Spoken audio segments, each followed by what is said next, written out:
Hello everyone, welcome to my vlog. I'm super excited today because my guest is amazing photographer from Houston, Chris Gillett. I'm super excited to talk to him. We've seen each other a couple times. Well, I was in Houston a couple weeks ago and we had amazing conversation, which makes me, really want to talk to you about a lot of those topics we went through. So before we jump into, I have a lot of questions to you, and I just want to go step by step. But would you mind and tell me a little bit about yourself? But what I would like to hear from you, because that was one of the most extraordinary stories for me, how you even got into headshot photography, because that's something which you don't hear quite often. And your background and the entire process getting into this business was quite interesting for me. So if you wouldn't mind and just share a little bit about it. I'd be happy to. And I'm here today with my YouTube consultant, James. He has a YouTube gaming channel, so I'm going to look after him to make sure I don't screw up. We don't want any strikes or whatever. I don't know how that works. But anyway, we don't want copyright strikes, so he's going to be watching out for that. Perfect. So 9 years ago, were you 9? Yeah. So about 9 years ago, when he was on his way, he has a couple of older siblings. And when he was coming, I'd been through babies once before, and so I knew I wasn't, as you know, I wasn't going to have much time. And so I got rid of a bunch of my hobbies, but I always felt like I'd like to do something creative. So I thought, this is perfect. Remember, this was 9 years ago, so it's before camera phones and stuff like that. And I thought, I want to take better pictures of the family. So I started trying to do that, and I probably took a path that a lot of people have taken. Got a little bit better at it, and one day a friend of mine said, "Hey, can you take a headshot of me?" And I thought, "Oh, that's easy. I can do that. It's just right here, yeah. No problem." And it was very frustrating. I could not make this guy look good, and so that got me started on trying to figure out how to do it. I had no intention of doing it as a job or even doing it beyond, hey, I wonder how you do this. And I started looking online, and at that time I couldn't find anything. Mm-hmm. And I found a little bit of general portraiture advice, the kind of, I guess, the hoary old advice that you typically hear, but nothing I thought was particularly helpful. And so I thought, I'll find work that I think is really good, and then maybe I can learn something from that. And that actually took me a while. And I looked and I finally found some headshots where I was like, oh, this is it. This is fantastic. I've never seen anything like this. This is great. And it turns out it was Peter Hurley stuff. Mm-hmm. And man, I always have really good, I don't have like super good luck, like I'm never going to win the lottery or anything like that. But timing wise, things often seem to work out well for me. And this was perfect timing because I think it was before Peter started doing the stuff that he's doing these days. It was after, I think he had a conversation with Zach Arias where Zach had convinced him, hey, you ought to teach what you do. I picked up the phone one day, talked to Peter at his studio. He answered the phone. He answers it, Peter Hurley Studios, this is Peter. And I talked to him for like 20 minutes. That wouldn't happen nowadays, probably. Right, yeah. Well, I don't know. He could not have been nicer to me. And I guess to make the story a little shorter, I shot with him once, and maybe on a dozen occasions he would look at my stuff and tell me what he didn't like about it, which was tremendously helpful. That probably put me a decade of where I would have been otherwise, and that's even assuming that I would have developed an eye like his, which I think is very unlikely. So it was a huge gift, and I just kept doing it because I liked it. I liked working with people, and I enjoyed it, and felt like I had some things I do, I feel like I don't have any aptitude for, and this at least I felt like I had a fighting chance. Mm-hmm. And did it pretty regularly. And then in 2015, I was doing it really regularly. Oh, and by the way, so I didn't tell you, so at the time I'm a trial lawyer. I've been doing it for 18 years at that point, and I was miserable. I did not like it at all. And this is what I want to actually dig in a little bit more, because that was really interesting for me, that having that career which you had being a lawyer, and this is actually one of my another questions. I don't know if we want to jump into this, but I just want to talk how you, because you've brought a lot of interesting stuff from, being a lawyer and, being in that industry for a long time. And you brought a lot of interesting stuff to your business. Can you tell me a little bit about it? Sure, and I'll segue into it just by wrapping up. In 2015, I was working 5 days a week at the law office, and then on the weekends I'd have maybe a couple of clients on Saturday, a couple on Sunday. Couldn't have been happier. At the end of that year, I was talking to some of the people I work with, and one guy who's a real good friend of mine and really cares about me said, "Hey, why don't you kind of go part-time here and go try to pick the hitch up thing that you like?" Had he not said that, I don't know that I would have done it. But I did it. And interestingly, I'm going to answer your question. I feel like I'm dodging it, but I promise I'm not. The day that conversation happened, I decided, I think I'm going to do this. I think I can make this work. Hurley calls me. Wow. At the end of the day, I'm walking to my car, and I never call him. Even back then, like today, it's nuts. I'm sure he has a zillion people preying on this time. And so I try not to do that. And if he reaches out to me, then I'm happy to visit with him. I mean, it was even like that way back then. He just calls just to catch up and see what's going on. And I said, "Hey, guess what just happened?" It was a fun story to be able to tell him. That was the sign, right? Yeah, meant to be. And so in 2016 is when I started full time, and it's been fantastic. The lawyer thing, everybody, there are all sorts of ways to do that shot thing, and there are all sorts of personalities that do it in a lot of different successful ways, which is really interesting to me, and I know it is to you too. For me, the lawyer stuff has helped in a couple of ways.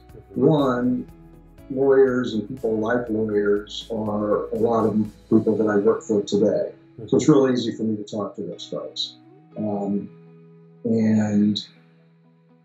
it's also helped me, and I'm not demonstrating it right now, but usually when I'm speaking in front of people, whether it's a single person, a client that, maybe it's a deal where I'm shooting their firm and they don't know who I am, they come in and I've got to, engage with them pretty quickly, or it's a group of people that I'm talking about headshots to. I'm comfortable doing that, much more comfortable than I would have been otherwise. It was not something that came naturally, and it's something I had to work on as I started to do trial work. So that, I think it made me more confident than I would be otherwise. I'm not, I think, inherently a confident person, but to do that type of work, you kind of have to. And it certainly, as you know, it helps with the headshot stuff. That's maybe one of the top skills, and if it's a skill, but one of the most important things, at least for the way I do it, is to really be confident with people. I'm not just the guy. I'm not a commodity, right? I'm not the guy. Some guys, I think, treat it like it's an equipment rental. Like if you ever rent a margarita machine for a party, there's probably a guy who brings it and sets it up and probably shows you how to use it. I think not a lot, but I think some photographers are like that. It's like an equipment rental. They got the lights and the camera and they push the button and all that. But I want to work in situations where my clients are hiring me as an expert, as a consultant, somebody that they can rely on. So the trial work helps me to take charge of those situations and be confident to tell people, "Hey, I know you think you want this. Let me show you something else. Let me show you why I think this is better." That kind of thing. Does that make sense? Oh yeah, and you know what? I'm not gonna lie. Like when we talk about it back in Houston, like this is one of those things where I was like extremely jealous. I wish I could have that, because you have this. You can really communicate well with people. You connect with them really quick, and you have this charming way of doing that, which is super cool.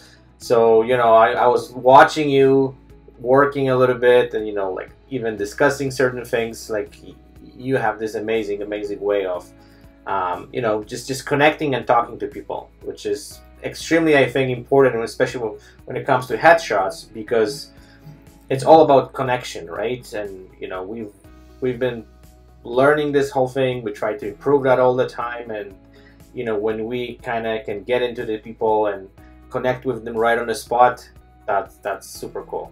Okay, so I want to just basically change the gear a little bit and jump into a little bit of different topic. And even I don't really like to talk much about the gear, but those are the questions where always people ask, and I just want to briefly go through those stuff. So, and I want to kind of take a little bit of different angle on this. So, because you, for many years, you've been shooting Peter Harley. Well, his kind of style with floats and stuff like that, and now I can see you slowly actually changing and trying to do a little bit of different stuff, some speed lights, some strobes and stuff like that. So, like, I don't want to discuss about like what gear do you have, because that this is irrelevant in my opinion. But can you tell me a little more, like, what your experience and what you feel about working like several different systems, right, nowadays, and what's your experience behind it? If you could just kind of share me a little bit information on that, because this is one of the most important, I think, and also interesting stuff, that you can shoot headshots with many different systems, right? And each of them, they have pros and cons, and like there's different kind of approach to them. But I would like to specifically ask you, because you've tried pretty much everything, and you can probably have own opinion on some of those things. So if you could just share that with me, that would be awesome. Sure, and I'll just go chronologically the way that I've done it. When I started doing headshots, I went full in Hurley, and I loved the style, and I thought, I'll never be like this guy, but if I can get really close to it, and if at some point I kind of ricochet off that trajectory and start doing something a little different, that would be great. In fact, if somebody locally someday calls me a poor man's Peter Hurley, I'd be happy with that. Yeah. Which is okay. It's actually a good story. So I started with Kinos. I got the Kino Flow lights that he used at the time, and they're great. Well, it's like anything. They're pros and cons. Their good thing is that the light's great and they look cool, and that's not inconsiderable. I mean, that's important. I can't tell you how many people get in front of those things and go, "Wow, these are cool." Yeah, oh, yeah. Yeah. Well, I'm charging you a lot of money. I want you to think it's cool. Sure. The downside of those things is they're fragile, they're expensive, and they're very hard to transport. I've taken them on away gigs before, and it's not my favorite thing to do. I'm 50 now, and I don't want to do it unless I'm paying a younger person to haul for me. But for the studio, I love them. The light's great. The constant lights are nice for a couple of reasons. One, it makes the pupils tiny, which I like. That's still something I struggle with flashes and strobes. Is the pupils get a little large. I'm not crazy about that look. Although interestingly, some clients will tell you that they are. I don't like it. It closes people down a little bit, so you'll not get the freaked out eyes as much, which is the last professional headshot I had taken. That's what I was doing. Yeah. The bright lights will close them down. And for a couple of reasons, I wanted to not switch, but I wanted to get comfortable using another setup. And I was familiar, and that's how you and I got to be friends. I was familiar with cinematic style, and I knew that you get it really well, and obviously you make a lot of effort to spread that information to the folks, and you do a really good job of it. And so another setup that I've been using pretty regularly, like today, with my last client today, we did what I would call Hurley style headshots, which is where she did a book of short stories coming out in 4 weeks or something. And it's we did some Hurley headshots, and then we did some cinematic headshots. And, I like them both for different reasons. But with the cinematic, I do very similar to what you use. I don't use the Nikon setup like you. I think Bill and Patrick does the same thing, where there's 3 different doodads that you have to use. I was lucky and I got to it late, and so I'm shooting the Godox, I think it's called, where everything's included. It's wireless. It does high-speed sync automatically if it's turned on the camera, and so it's super cheap. And it's good because I'm not used to using these things. I've already dropped those strobes hard twice, and they both still work perfectly. Now, because they're cheap, I was able to buy a whole second set as a backup, so I'm good to go. no matter what happens. But I'm using that. I think I use the same modifiers you do. The stands I use are probably different. I'm shooting Nikon. And the things I like about that setup, one, it's smaller. I mean, I can carry fewer bags. It's lighter, and it allows me to shoot. You know, I love the cinematic style. It's fantastic, but you can also very easily do maybe not so much a cinematic headshot as much as sort of an environmental portrait using the same setup. And it's, I mean, certainly I wasn't good at it when I started doing it, but it's, you know, once you start getting the hang of it, it's easy to set up, and I found it tremendously flexible and useful. And it was something I needed to do. From time to time, I like to, and I know you've talked to people about the Dunning-Kruger effect, and I'm doing everything I can to avoid the Dunning-Kruger effect. I don't know if I'm like a lot of people, but my satisfaction with my work goes like this. You know, I'm like, okay, I kind of got it. I think I know what I'm doing. To, oh my God, this stuff sucks. Yeah. Up and down. And so I want to constantly get better and learn new stuff. And so jumping into using this different setup has been a tremendous growth experience for me, and it's just given me some options that. It's a little bit of exercise for sure, and you just never know how this whole thing is going to work, right?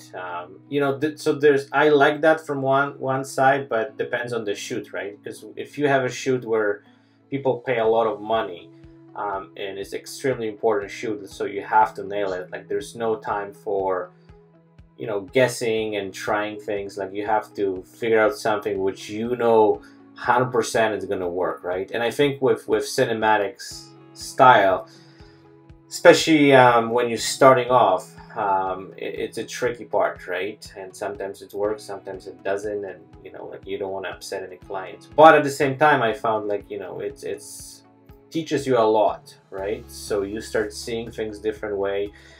You're trying to kind of figure out, you know, some new stuff, you know, throwing new things into it. So that's what I really enjoyed that part of cinematic style. But, you know, I completely agree with you, and you're 100% sure that, you know, it's like up and down with, you know, sometimes with the quality, and you're dedicating a lot of time, you're coming home and you're just like scratching your hair like, hey, what I've done, right? So yeah. I can give you a good example of one benefit that I got from the cinematic style. I had a client who's a real high-end interior designer. He was not a friend when I shot, but I know you probably have this experience now where I consider her a friend and see her socially. And she just hits at me. She's turning clients away left and right. She's tremendously successful. And we did some new shots for her and her assistant. No, I think that they're good. I don't know if they made my portfolio, but I thought we did a good job for her. And she was very happy with them. Told me on numerous occasions, so I think I believe her. And one day I got a flyer from her. It was for a speaking engagement that she had. She and 3 other interior designers, high-end interior designers, were speaking at some design center or something or other. I'm a jerk, I didn't go. I wanted to go. But anyway, when I saw the flyer, my heart sank, because while I liked her headshot, when I saw it in the context of the other 3, which were all, I would say, environmental portraits, they weren't really the cinematic style, but it was them in some environment, I thought hers looked bad by comparison. And I just I felt like I had the wind knocked out of it. So I went to her and I was like, hey, I'm going to be honest with you. I saw this and I told her what I thought, and she said, you know, I didn't think that at all. In fact, I gave I think it was a newspaper, I can't remember, but she submitted 2 photos, mine and then another one that was more like that, and actually chose the one that we had done. But she said, but you know, my father saw this, and he gave me as a bit of constructive criticism. He said the same thing that you just said, Chris. Wow. So I was like, all right, let's redo it. We're going to get you in there so you have both to use. And you did it. My system, I don't know what it was. But it was maybe a week ago, and it was fantastic. And what we did and I still feel like I'm kind of feeling around. You know, the background thing, it's one additional element, but complicates it for me. I really feel like I'm struggling to get the backgrounds to look. And it's not just getting them as good as you get them, but you know, backgrounds that are right for that client in that situation. But we did some stuff that I was happy with, and she's happy with, and I think we filled that void. And if it had not been for you, we wouldn't have been able to do that like that. Yeah. So it's been great. So speaking of that, so what's your definition of perfect headshot? So what are you going after on every shoot? Because that's something where, like, I don't want to say we struggle with, but that's something where, you know, it's kind of ultimate goal on every session. Like, we have this kind of vision in our head. So I want to talk a little bit, what in your opinion is the perfect headshot? Something where you see it and you say like, okay, this is something I'm really proud of, and I'm really happy to see that. And it's kind of something which, and we talk a little bit about it, it's like we can look at those shots and we can go back to them and we still kind of have this emotional feelings from them. So if you could just describe me your definition of that. Well, generally, we could talk about this for hours, talking about the details, but the general things that I like to see, whether it's my shot or somebody else's, are the following. And in no particular order. One, I want the person to look good. If it's a guy, I want him to look handsome. If it's a woman, I want her to look pretty, to some extent. I mean, everybody's got different pluses and minuses physically. You know, I got a great jawline, my hair's still really good, I'm too skinny, and I got little moles and stuff all over my face and my teeth are up. So I got some good stuff and I got some bad stuff. I want to emphasize the good stuff and mitigate the bad stuff. But whoever the person is, I want them to look good. Another element that I generally like to see is I want it to look cool.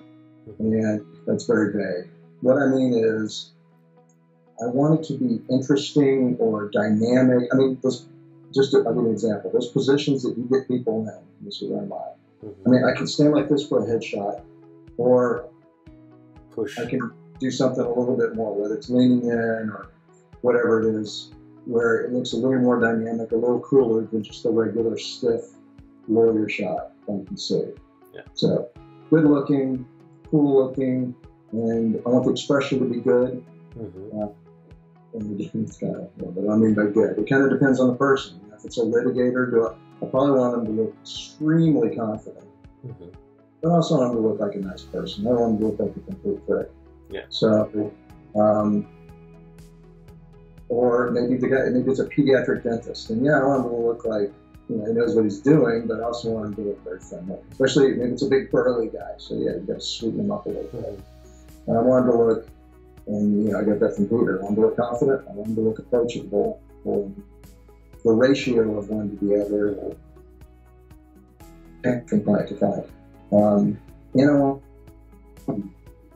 You can have a shot that has all of that, but then you can have a shot that has all of that, but then there's just a little extra juice to it. Whether it's just a little more energy in the face, or it can be that the eyes are closed down a little more, or the smile is a little bit bigger, or a combination of both. Or sometimes it's kind of hard to pinpoint what it is. There's just more going on.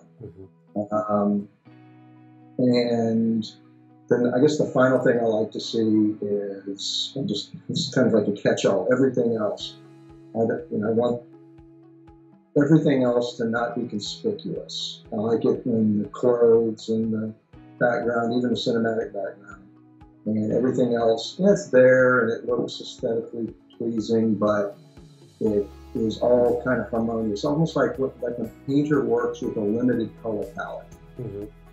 Just another level of simplification, where all that stuff looks good, looks nice, but it looks simple. To me, those are the main elements.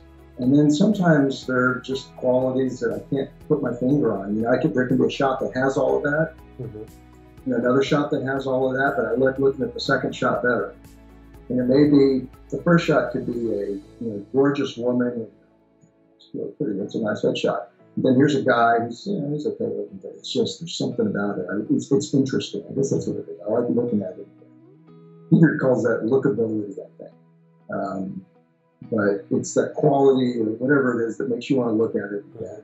You know, shots like, look at that shot that the fall put up a couple of days ago. So, yeah, you just like looking at it. Yeah, sure.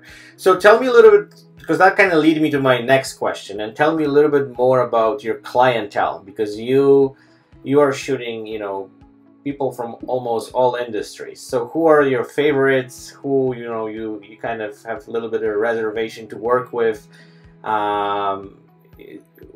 Who's like majority of your clients? Is it the business people, or is, you know, the actor industry? Like, if you could just tell me a little bit about like your clientele and, you know, like who you really like to work with.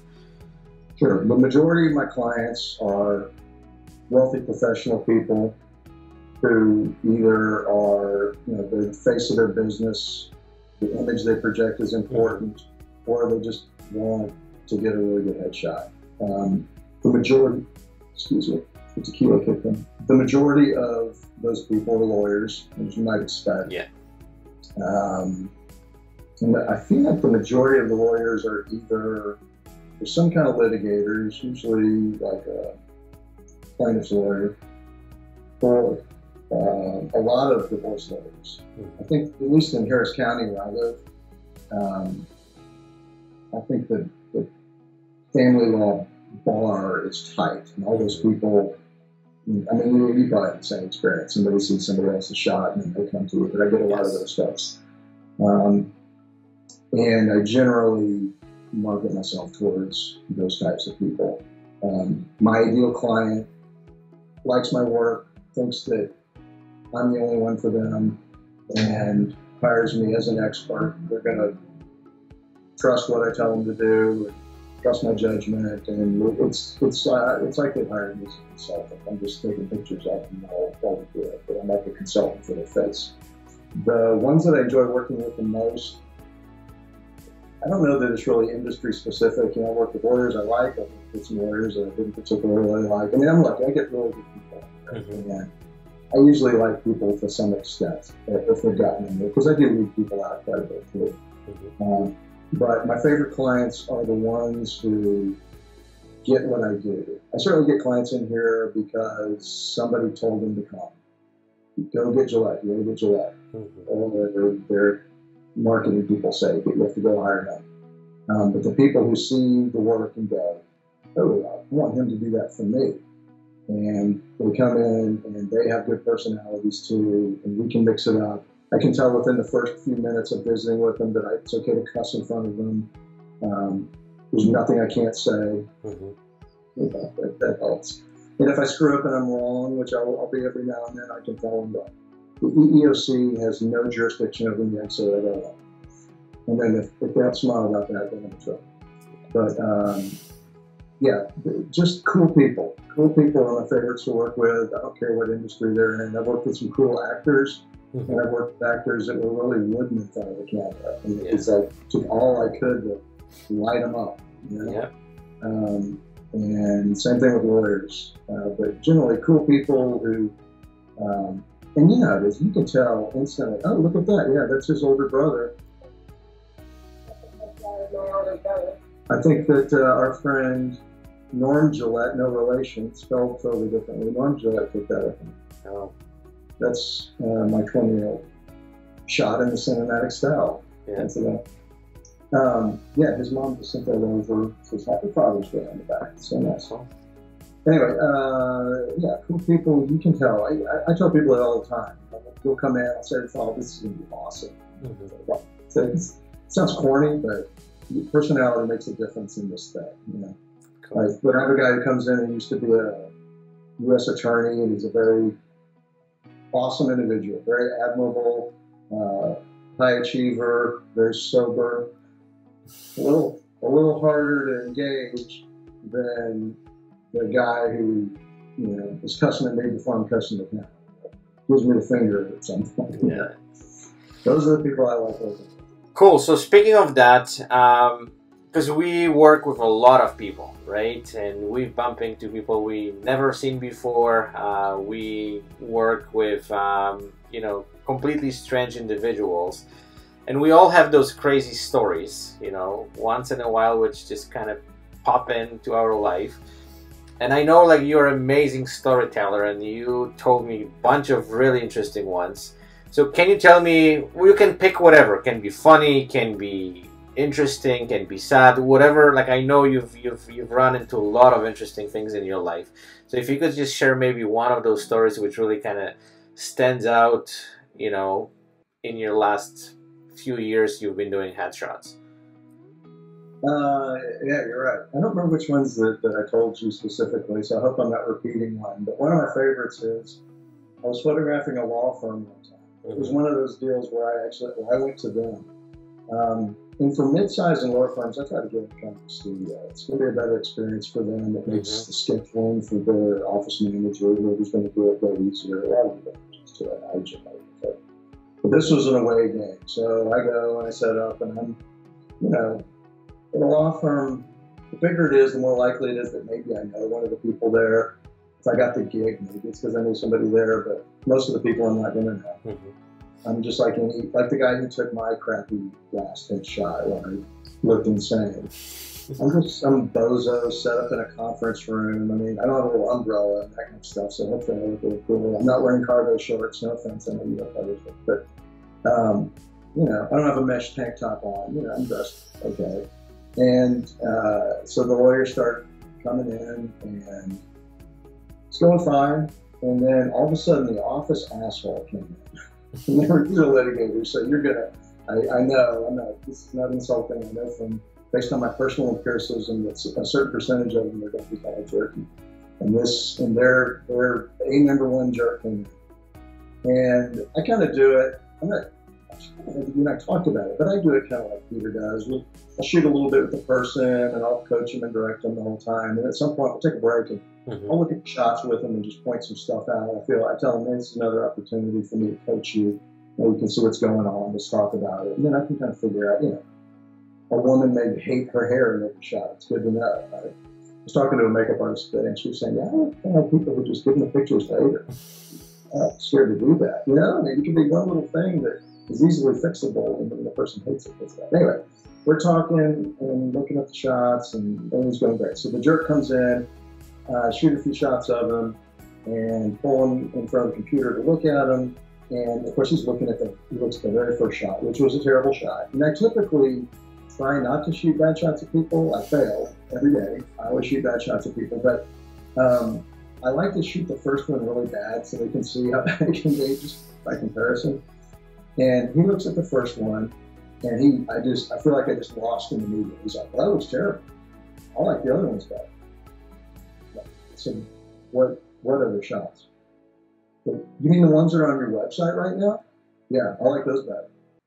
Remember, we looked at one shot. I like those better. Okay, you mean the ones I didn't shoot? Yeah, I like those better.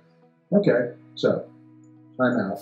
I'm going to tell you, the listener, that the shots that they had on their website were the kind where they're leaning over chairs like this. They're leaning over chairs. Yeah, exactly. The Walmart one, right? Yeah. Now, these were shot at the firm by somebody who would have them lean over chairs. And so I said, you mean the ones on the web, the ones where it looks like somebody's got you bent over a chair? If you thought about the message that sends, nobody bends you over a chair. You bend the other guy over a chair.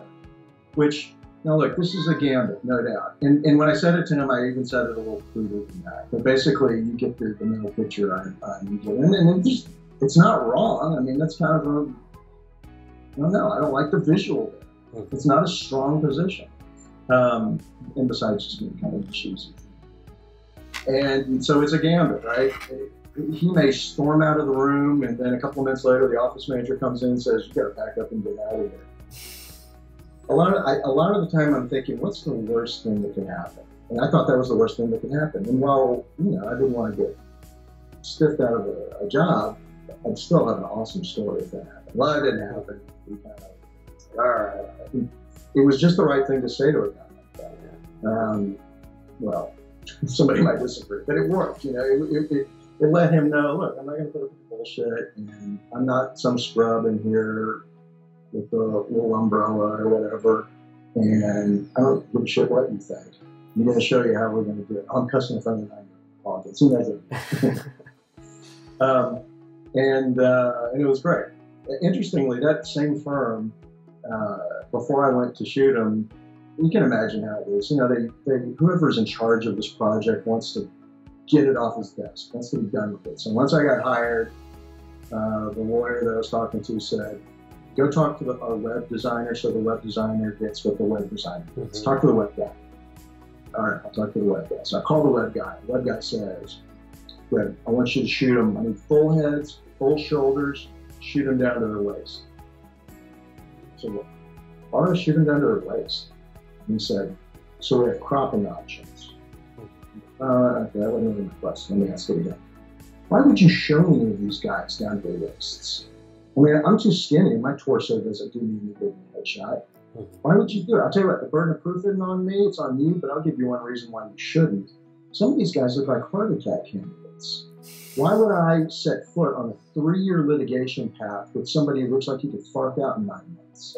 It's not a headshot, it should be a headshot, not a body shot. Look at that, right? So he gets it.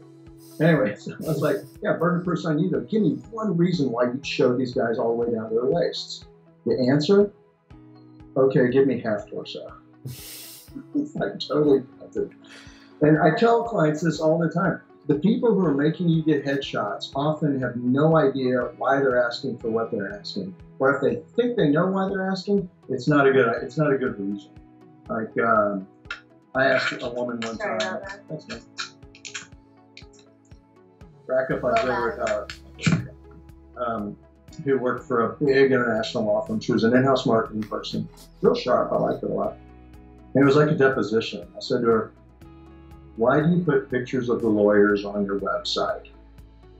And often when I ask that question, people will say, well, you kind of have to. I mean, everybody does. And if you don't, it makes you look like you're not serious. It's almost like when you get a friend request on Facebook or a connection request on LinkedIn and there's no profile photo. Yeah. It's weird. Is that like a real person? It's just weird. I usually delete those right away. I don't even like looking into who they are, what they do. Like for me, it's like completely some. Yeah. And that's not a wrong answer, but it's not a good answer. Anyway, so I wanted to know what her answer was. And she gave me the other common answer I get, which was, usually I'll get some version of, well, I'm going to put a name with a face. Which again, not wrong, but not a great answer either. And she said to me, well, so you know what they look like? With the inflection at the end, like it was a question. I mean, I was so embarrassed for her. And she's in-house at a huge international law firm. I mean, this isn't some scrub. And a lot of people, I don't know if that's your experience or not, but a lot of marketing people, advertising people, business owners, managing partners of law firms, a lot of people, when it comes to headshots, are thinking, yeah, we have to do it because we have to do it. Or we want to put a name with the face. When I tell this story to people and there are marketing people in the audience, I'll see them go. Yeah. It's to establish a rapport with the person. Not a wrong answer, but I don't think that's a good answer. I think a better answer is, hey, this is the first impression you get about people. And my first impression lawyer picture was, it did not look like a man you would trust your most important personal legal matters to. And now I've got all sorts of shots of myself where, your mom's going to want to see them because she's going to enjoy these shots. So they're fantastic. Not you, but just, you know what I mean? And it's just unbelievable the way that people think about these things and the way that most clients think about them. Hey, I hope I look good in the shot.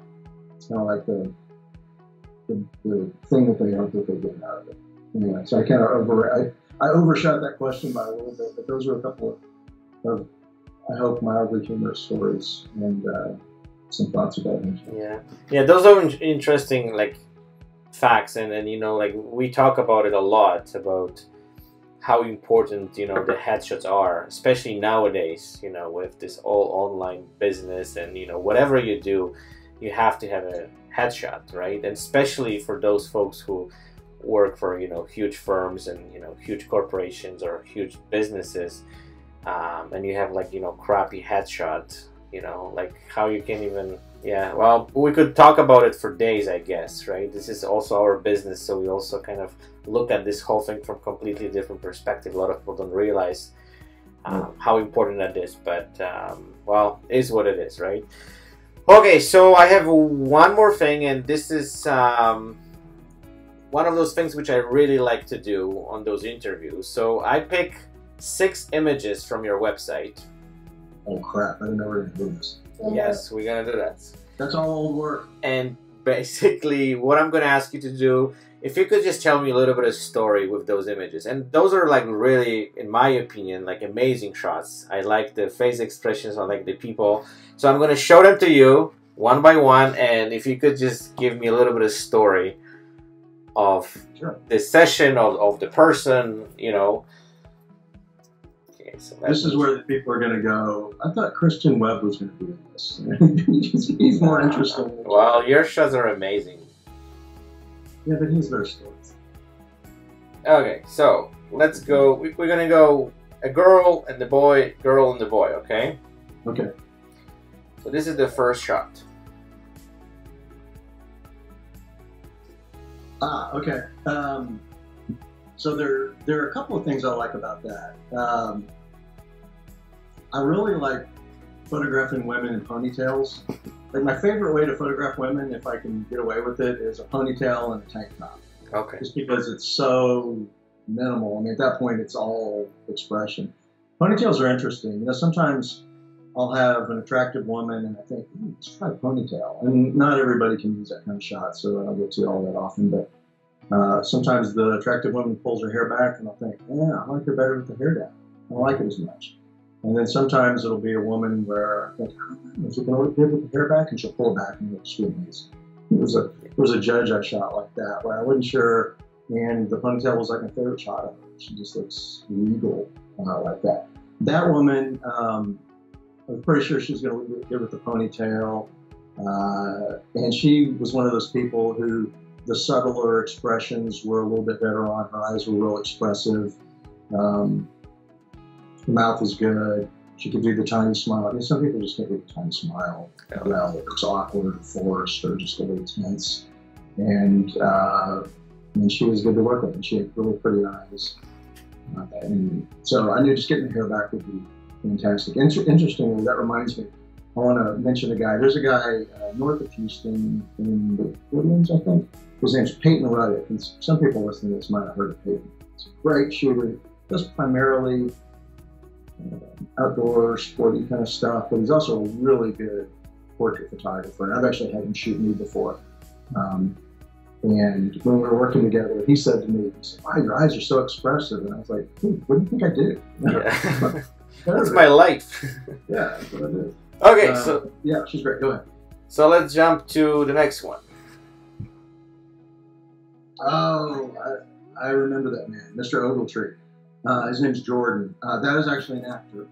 Okay. And just one of the, so remember I was talking about types of people I like to work with? That's the type of guy. Mm-hmm. Not only is he not wooden in front of the camera, but he's just a nice guy, fun to visit with. And, well, like there's that actor that you and I worked with, the Shakespearean guy. You know, totally different personalities, but same deal. He's an actor, and he's a really cool guy. And I was so comfortable with him that, I mean, just whatever came into my mind, I would talk to him about. And at some point, I saw that sweater, and I remembered when I was a kid, my dad,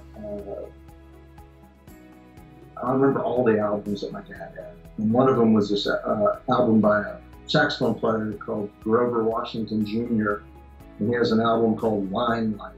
That my dad had. And there's a song on there called Just the Two of Us that actually people may be familiar with. But the rest of it's instrumental.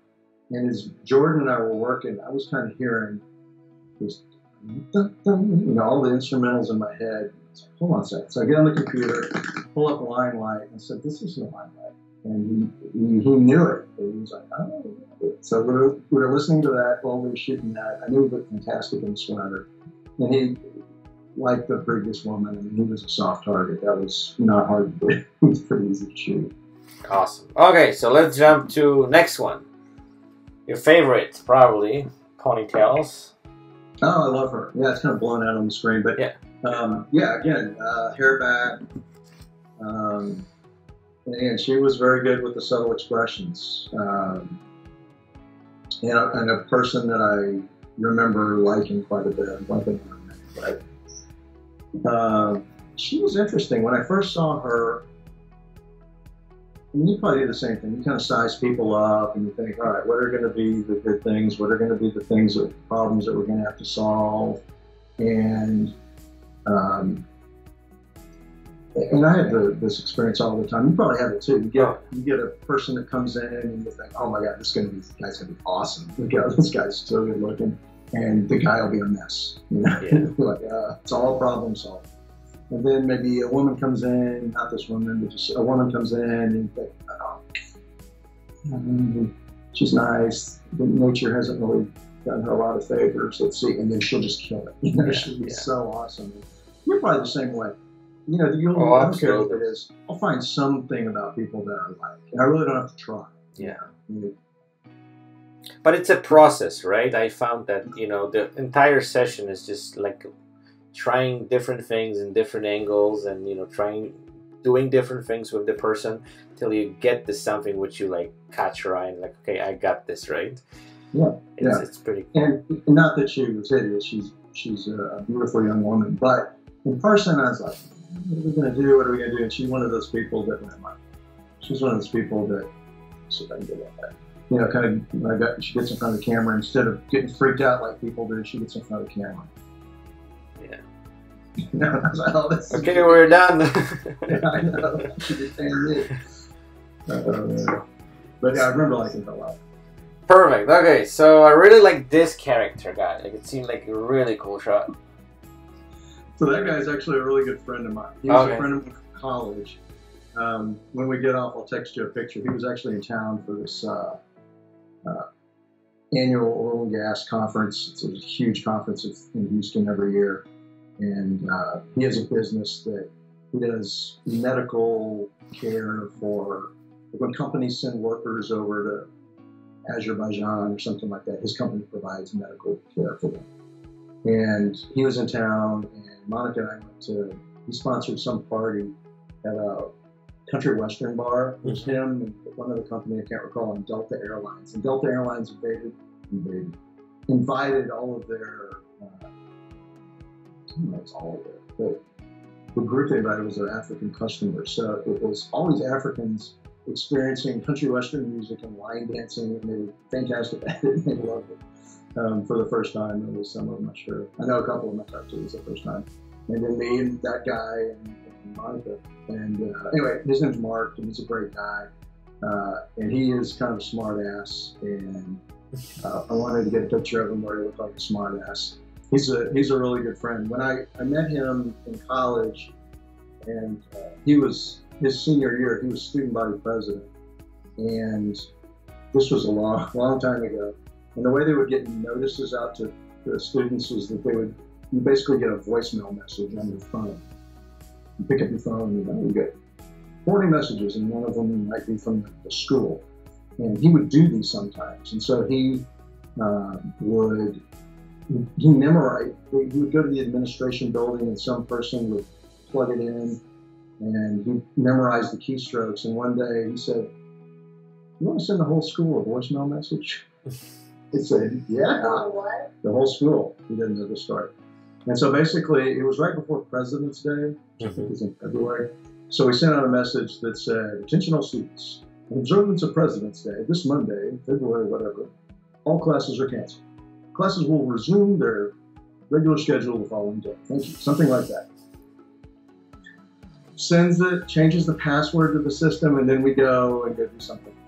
By the time we got back, there must have been a back door, because they got in, sent out a retraction, and there was a message on his answering machine that he lived off campus in a house that said, boys, this is John Ruff, I'm campus police chief. I need to speak to y'all.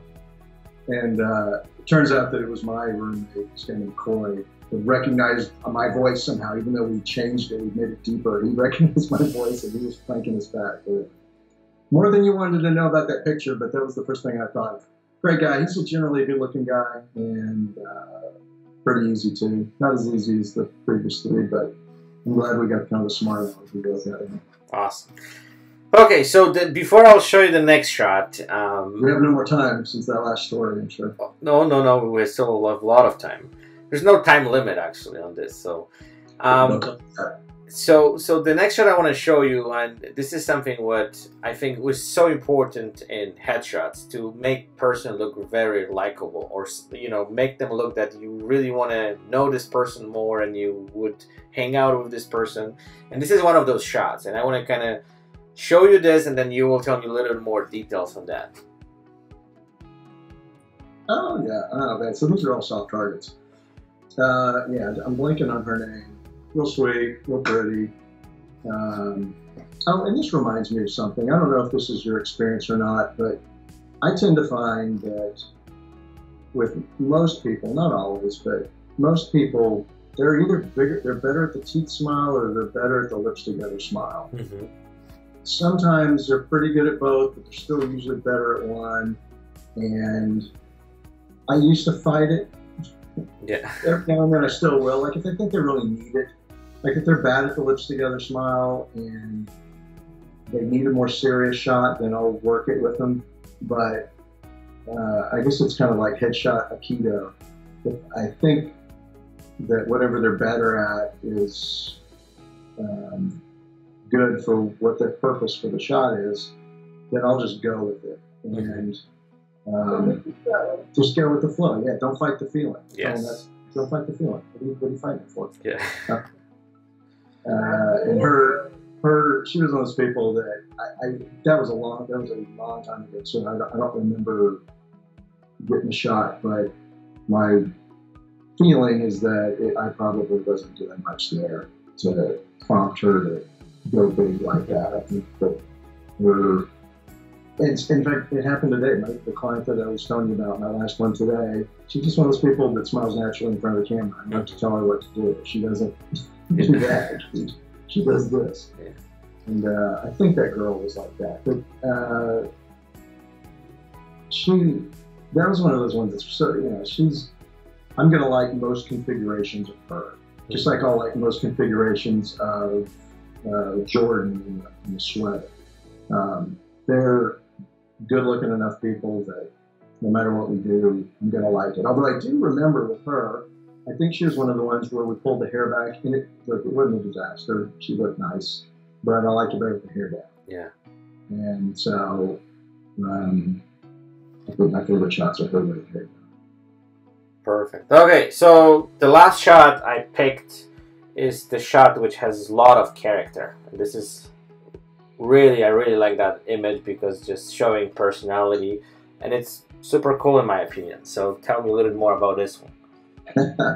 Right, so some people hate this shot. Oh, really? Mr. Carmona. Yeah. Okay, so I like it, and I have shot, and you and I have talked about this. I have shots in my portfolio that I think are interesting or cool or whatever, but some people aren't going to like. And it's I don't know if it's easy to see on the tablet on the camera, but it's a darker shot, and he looks very intense. And he's a lawyer, actually. His name's Chris Carmona. He's a really, really cool guy. One of those guys that I'm glad that I'm friends with. And he's one of those guys that's hard to take a bad shot of. His full teeth smiles are good. His lips together smiles are good. He actually ran recently for chairman of the Harris County Republican Party. That's an elected position. The Democrat Party does the same thing.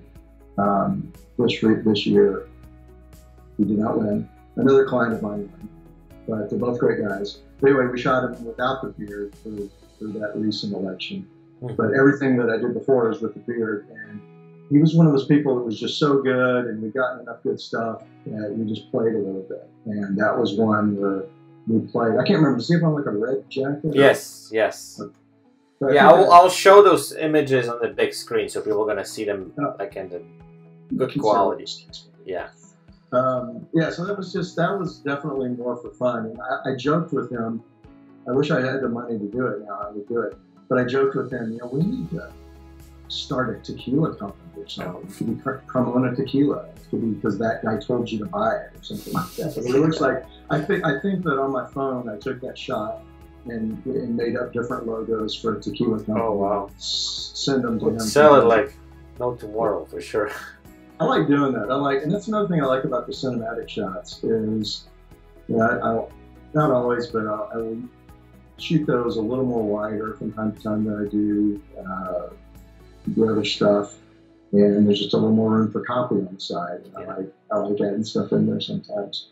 But yeah, that was just for fun. I don't know. He may have thrown that on social media at some point, but yeah, he looks mean, and that's the point. It's just, well, I don't think he even looks mean. I think there's a lot of like he's really intense, and I absolutely love those shots because they're not like typical smiley shots where someone is looking at the camera. Like he was really working the camera, and it was really, really cool. Awesome. Okay, so we actually got to my last question, which is, what kind of impact you want to make on headshot photography industry? Wow, I've never thought about that. This is going to sound like I'm dodging the question. I'm not. I think I've just got to kind of back into it a little bit. My main focus right now is just on my business and client development and all that, which I love. It's a lot of fun. It's interesting. Compared to being a lawyer, I didn't know how to sell myself as a lawyer because I didn't like what I did. And I didn't really have a niche. And I was lucky for a long, long time, and work just kind of came to me. With the headshot stuff, it's easy to. I'm not saying I'm the best salesman. I'm not saying I'm tremendously successful at it, but it's easy to do. I like doing it. I love talking to people about this stuff. It's something I'm really passionate about, and just love it. And I'm so lucky to have found it. So my focus right now is just on getting better, trying to continually improve what I do, and grow my business. I don't really have any aspirations right now to be any, well, like, I don't want this to sound wrong, because I really admire what you do. I don't think that I don't know that I would be good if I tried to do that. But right now I really don't have the goal of, my goal is not really to impact headshots. I'd like them to be better.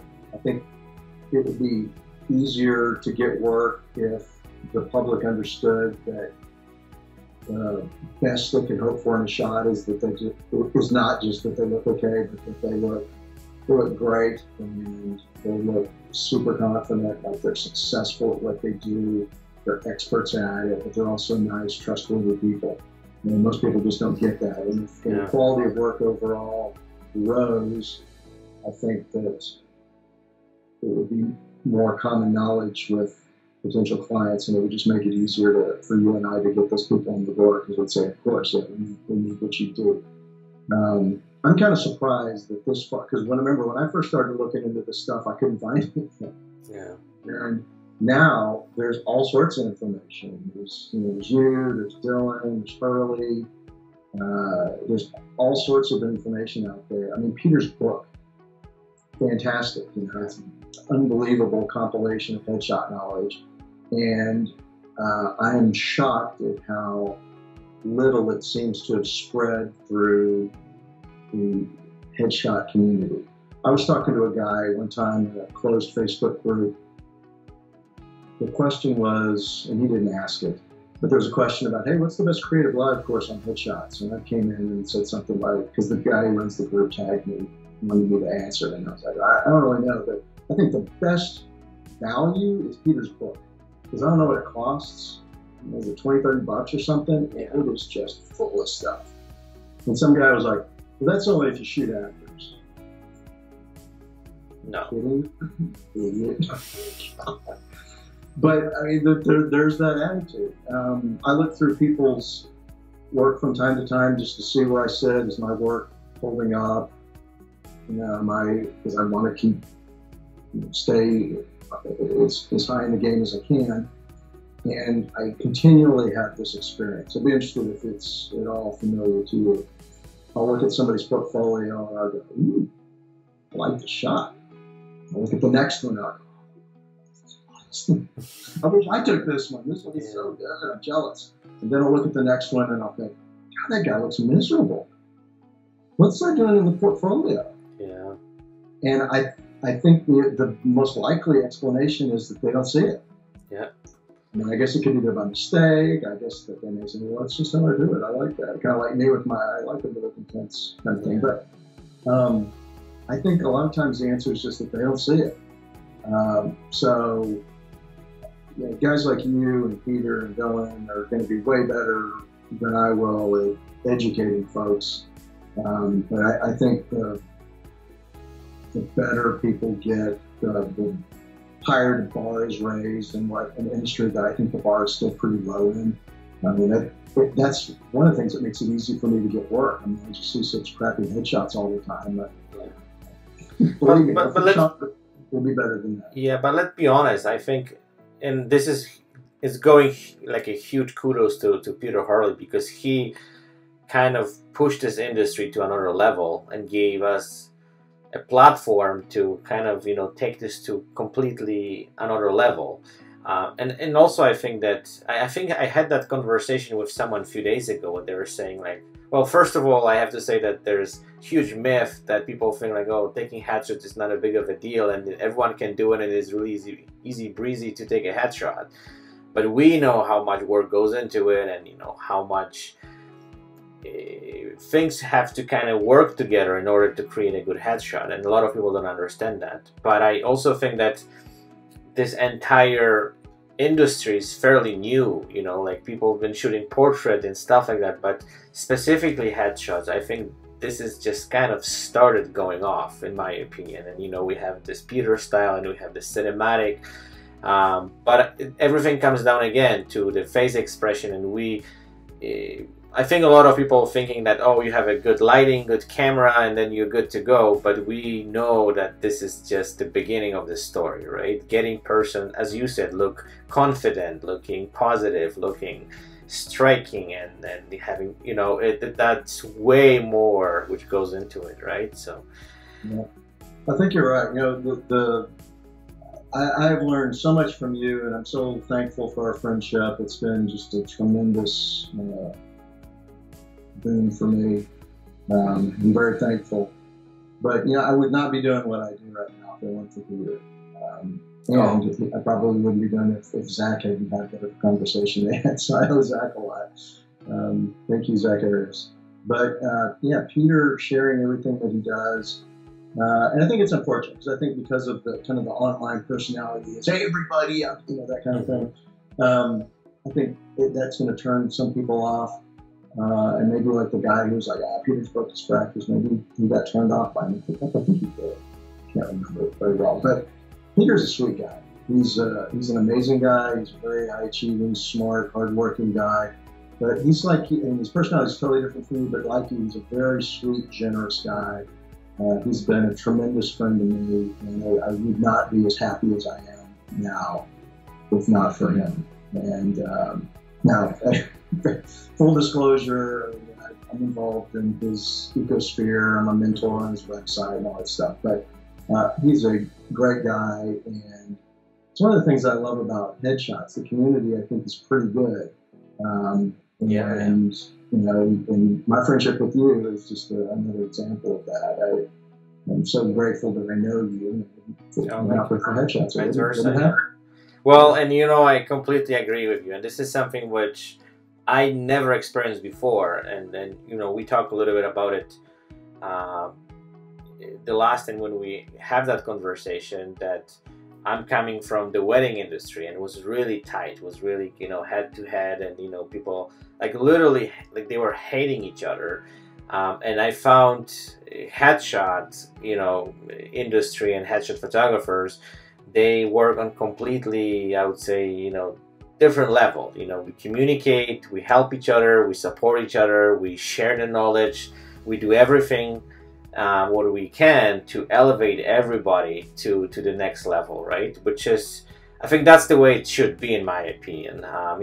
But that's, I think, also maybe because people are more mature and we have good leaders and we have good people who actually spreading that kind of way of communicating and helping each other, and that's kind of is contagious, I would say, and people really help each other, right? That's something which I never experienced before. And again, even knowing you, and you know, you helped me a lot too coming to Houston, and then, you know, like the list is on and on. So I'm glad we touched this subject, because I deeply believe that, you know, we should continue with this, and it's feel even so cool that, you know, we're part of it, and you know, like we're in this industry. So please tell me where people can find you online. You have a website, you're on social media. If you could just share me a little bit, and we're gonna have a drink and call it a night. Yeah, so I don't want people to think I'm a lush. We talked about we're gonna have a drink together. So I'm drinking a Abandonado tequila. It's fantastic. It's a good sipping tequila. I'm in Texas, so you got to do it. Yeah, people aren't going to want to find me online, but if I will link it anyways. I'm gonna put your information. Hate mail. Yeah, the website. This is actually interesting. We didn't really talk about business stuff, but my website is liketherazor.com. And We talk about it. yeah, people don't catch it right away. Usually it takes them a while. I look for ChrisGillett.com. My Gillette spelled weird. There's no E on the razor blade people have. But there was already a ChrisGillett.com. And I can't remember what other permutations I tried, but couldn't find it. And that just made me think, all right, well, what can I do? And all right, well, it's Gillette. My name's spelled, looks like Gillett. So I'm used to telling people, no, it's like the razor. And so that's where the URL came from, and it's just clever. A happy accident, because I think it's way better. It's easier. One, it's easier to explain. It's just spelling. It's Gille. No, it's just like the razor. Like, the definite article The, and then razor, like a razor, like the razor. And it's good, right? It's memorable. And I can lie and say, well, you know, the images are sharp, like the razor. I used to think it was because they renamed it from the Wi-Fi password was so sad. The Wi-Fi is like the razor. No, I didn't name it from the Wi-Fi. Yeah. LikeTheRazor.com. Bill and Patrick didn't take this long to do this stuff. His credentials, I apologize. LikeTheRazor.com. On Facebook, I think it's the business page is Like the Razor. My personal is Chris.Gillett with the funny spelling. And then on Instagram, which, you know, I don't know why I'm even on Instagram, but we have to be there. There's no way. I don't know how much work I get, but it's the number 6, because it looks like a G. 6ILLETT. Okay, I will link all those informations to the video so people will find you for sure. Okay, Chris, thank you for your time. That was a pleasure talking to you as always. I hope we will try to do this again, in the near future. But we'll be in touch anyways, because you know what, I'm gladly call you my friend, and again, thank you for everything what you've done for me, and we definitely gonna continue this journey with the headshot photography. It's my pleasure, amigo. And if I start to figure out what I'm doing with headshots, we can talk about it later. For sure. Okay. All right, brother. Okay. Bye-bye. Have fun.